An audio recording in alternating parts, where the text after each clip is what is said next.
The air was filled with music and laughter, creating the perfect atmosphere for what was supposed to be the happiest day of my life.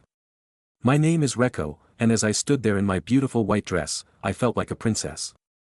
Everything was magical, or so I thought. That feeling of joy suddenly shattered in an instant. "Reko, dear, could you come here for a moment?" The voice of my mother-in-law cut through the joy. It was sharp, almost authoritative. I smiled at my friends and excused myself, noticing how stiff my mother-in-law was.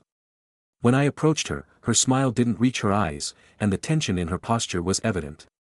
"What's going on, ma'am?" Paul the First asked, trying to keep my voice calm and friendly. "About the way you look at me," Rachel said, her tone cold and full of accusation. "I know what contempt is, and you have it written all over your face. I am your husband's mother, and I deserve respect, not this disdain." Her words took me by surprise. My mind was racing, trying to make sense of what Mrs. Paul was saying. "I think you misunderstood. I have nothing but respect for you," I replied, feeling a wave of confusion wash over me. "Respect?" he scoffed, narrowing his eyes.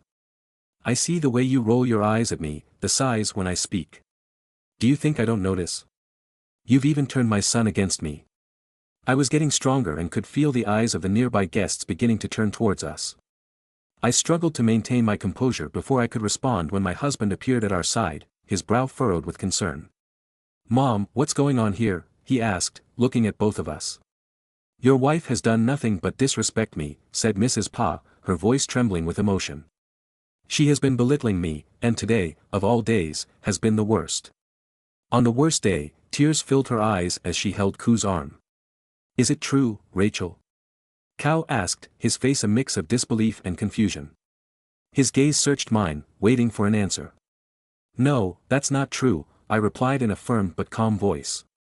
"I haven't done anything to disrespect you. You are lying. I am your mother. I would lie to you." "The lady," shouted Paul, tightening his grip on his arm, had tears streaming down his face, adding to the drama unfolding before everyone. For a moment, the world seemed to slow down as Ku's expression shifted from concern to anger. Without warning, he raised his hand and, in a swift motion, slapped me. The sound resonated in the now silent room and I stood frozen, instinctively raising my hand to my aching cheek, the guests surrounding us gasping in a state of shock, but no one. I felt a mix of emotions as it moved. Pain, betrayal, anger inside me. I wasn't sure what to say or even how to react. "How could you?" I whispered, although I wasn't directing the question at anyone in particular.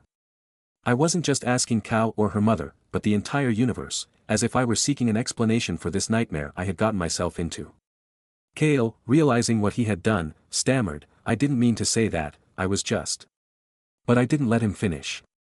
I didn't say with a firm and steady voice, despite the storm that was brewing inside me, "You have shown me exactly who you are." The pain of the slap was nothing compared to the pain of realizing that the man I had just married was capable of this. I distanced myself from both, knowing that this moment had changed everything. I faced the guests, most of whom were still looking at me in stunned silence. "I regret that you had to witness this," I said in a calm voice. Although my heart was racing, "Please continue enjoying the celebration. I need a moment alone." Without waiting for a response, I left the room. The music had stopped and the laughter had quieted down. The outside world seemed so different now, the joy and excitement of the day felt like a distant memory. I found a quiet corner far from the noise and chaos, my mind racing with thoughts of what had just happened. How everything had collapsed so quickly. Just moments ago, I felt full of happiness, believing that I was starting a new chapter in my life, and now I felt like my whole world had turned upside down. Upside down, the accusations from my mother-in-law, Ku's slap, the critical glances from the guests, everything was too much to bear. I needed time to think and process it all. Could I continue with this marriage after what had just happened? Could I trust Chow again? These questions weighed heavily on my mind as I stood there, feeling lost and unsure of what to do next. But one thing was clear, my life had changed, and there was no turning back. The perfect day I had imagined had vanished, replaced by something darker and more painful. What I had to do now was figure out how to move forward. Even if that meant doing it alone, I stepped away from the crowd, and as soon as I did it, I could hear the whispers starting to be heard behind me, but I refused to let them affect me. I held my head high, knowing that this was not the end for me. Instead, it was the beginning of something new. My mind began to race, forming a plan. I was not going to let this humiliation go unanswered. I would find justice for what had happened today. Once I reached the privacy of the bridal suite, I finally allowed myself to feel the emotions I had been holding back. Tears streamed down my face, but they were not just tears of pain, they were also tears of determination.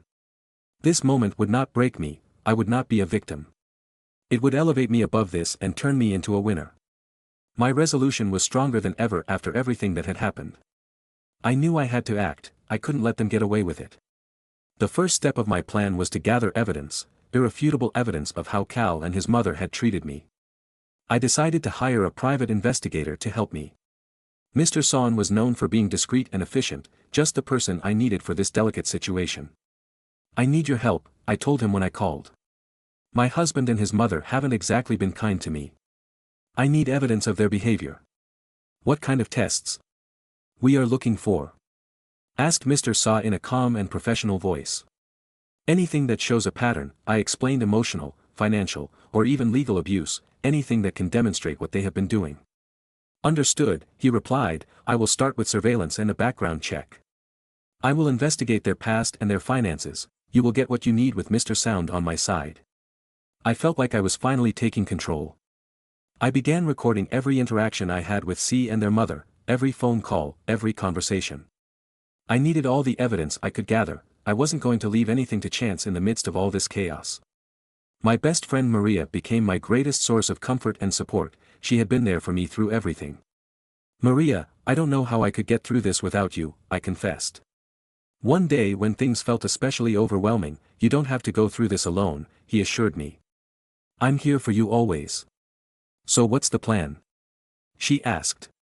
"I'm gathering evidence," I said, explaining my plan. "The gentleman is also helping, I want to expose A and his mother." "Just as they are," Maria looked at me with concern. "Be careful," Rachel warned me. "They won't see this coming, and when they do, they'll be furious." "I know it." I nodded, "but I can't let them get away with it." Over the following weeks, the evidence I gathered began to pile up. It was clear from the phone calls that Kay's tone was often aggressive and degrading. The financial records that Mr. S discovered revealed how much control Kay's mother had over her assets. Some of the transactions we found were questionable, indicating possible fraud. The more we discovered, the more unsettling the landscape became. One night, Maria and I sat together to review all the findings while we went through the documents. Something caught our attention.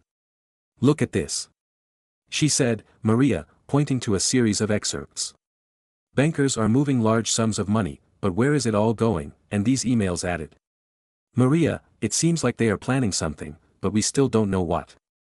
We need to connect the dots," I said, feeling the weight of everything we were discovering.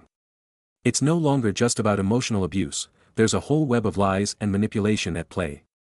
The eyes of Maria they opened wide as I looked at the evidence in front of us. "Rachel, we are facing something big," her voice said, filled with excitement and fear. The more I delved into the evidence, the clearer it became that Cal and his mother were involved in something more than just toxic behavior. This was going beyond their mistreatment towards me, they were hiding something much bigger, possibly illegal. I could feel the truth slowly unraveling, and I was determined to get to the bottom of it. As the days went by, I focused more on my objective. I was no longer just gathering evidence for myself. I was uncovering a story of deceit and manipulation that needed to be revealed. Cale and his mother had spent years weaving this web of lies, but now I had the power to unravel it. There was still much to be done, but I was no longer the defenseless girlfriend they had tried to humiliate. I was stronger than they had ever realized, and soon the truth would come to light. It wasn't just about getting justice for myself, it was about making sure they faced the consequences of their actions. I wasn't sure how things would end, but one thing was clear, I was ready to fight, and I wasn't going to back down. The whispers of that day were nothing compared to the roar of the truth that was about to crash down on them. I would no longer be a victim of their games, I would be the one in control. I began to piece things together, looking over the documents again, and I realized something shocking. I think they are embezzling funds from Ku's company. I told Maria, my voice barely above a whisper, "These documents are incriminating." Maria looked at me with a serious expression. "This is serious, you have to be careful. They won't like being exposed." "I know," I said, feeling a mix of fear and determination, "but I can't back down." "No. Now there is too much at stake, the evidence is not. They only showed how cruel they had been to me, they were more than that. They pointed to a serious criminal activity. I had everything I needed to act, and it was time to come up with a plan to bring them to justice. It was also time to take back control of my life. Maria, I said, feeling the weight of my decision, I'm going to expose them publicly. Maria hesitated for a moment. Knowing the risk it involved, that is risky, you're playing with fire. But if anyone can do it, it's you. With Maria by my side and the evidence in my hands, I felt stronger than I had in a long time. I was no longer fighting just for myself, it was about justice, making sure Cal and his mother faced the consequences of what they had done. It was time to show the world who they really were. The next step was. Of course, I had to bring everything to light. I decided to organize an event simulating that it was for a big announcement. I invited friends, family, and even some media contacts, people who would help spread the story. The venue was luxurious, with an atmosphere filled with emotion and curiosity. Everyone was eager to hear the news. As I stood at the front of the room, I took a deep breath. The moment had arrived. Thank you all for coming, I began, keeping my voice steady and my expression calm. Cale and his mother, Mrs. Paul, were standing next to me, smiling. They had no idea what was about to happen. Rachel, dear, we are very proud of you, she said with her sweet but somewhat insincere voice, whatever the announcement may be. I support you, your words seemed like poison to me, but I kept my composure. I have gathered them. To everyone here to share some important truths. I said, pausing to assess the reaction of the room, truths about my marriage and the family. The smile of the lady paused, truths she repeated with a mix of confusion and fear. Rachel, what are you talking about? I'm talking about the abuse, the lies, and the illegal activities that have been happening behind the scenes, I said. My voice grew stronger with each word, the room fell silent, the tension was thick, and all eyes were on me. Rachel, you have lost your mind. Ku's face turned red, his anger barely under control. Everything is the opposite, as I said calmly. I have never been more sane and I have never been more sure of what I have to do. I gestured towards the screen behind me. Try to announce. As a video began to play, it was the recording of one of our many heated and abusive conversations. The crowd was left breathless upon hearing Kay's voice, filled with anger and cruelty. The murmurs grew louder, and I saw Mrs. Paul's face pale, her hands began to tremble. This is just the beginning, I said, holding a folder full of documents. These documents show financial irregularities. Embezzlement of funds, fraud, everything is here, you can't do this. Rachel shouted as if the train was a mix of pleading and threat, you are ruining. I looked directly into their eyes, I am not ruining anything. I am exposing the truth, a truth that everyone deserves to see. The media personnel who had been invited started clicking with their cameras, capturing every moment of this dramatic revelation. There was no turning back now. This was all. Rachel, please, the voice of the lady. Paul's was barely a whisper, his confidence shattered. Let's talk about this in private, there's no need for this public display. I shook my head, no ma'am. Paul. Enough of private discussions, the time for hiding has ended. As more evidence continued to emerge. The reactions in the room varied. Some guests seemed surprised, others shook their heads in disbelief. There were whispers and murmurs among the crowd, but no one could deny what they were witnessing. Cale and Mrs. Pa stood frozen, their masks of respectability fading away, revealing the truth beneath. This is my story, I said, addressing the room, a story of survival against abuse and a fight against injustice. I refuse to be a victim. For a longer time, the event ended in a whirlwind of activity. Journalists surrounded me, asking questions, while many guests approached to offer words of support and admiration. I had succeeded, I had exposed the truth. Staying strong and maintaining my composure throughout the process was a moment of triumph, a moment when I finally regained my power and my voice, but that was not the end. The courtroom was the next step, the place where everything would conclude. As I sat in that austere and imposing room, a mix of nervousness and determination washed over me. My lawyer was sitting beside me, ready to fight for justice. This was the final act of my journey, and I was ready to see it through to the end. I couldn't help but notice how restless Kay and Mrs. Paul looked on the other side of the room. Their faces, which had once shown confidence, were now filled with anxiety.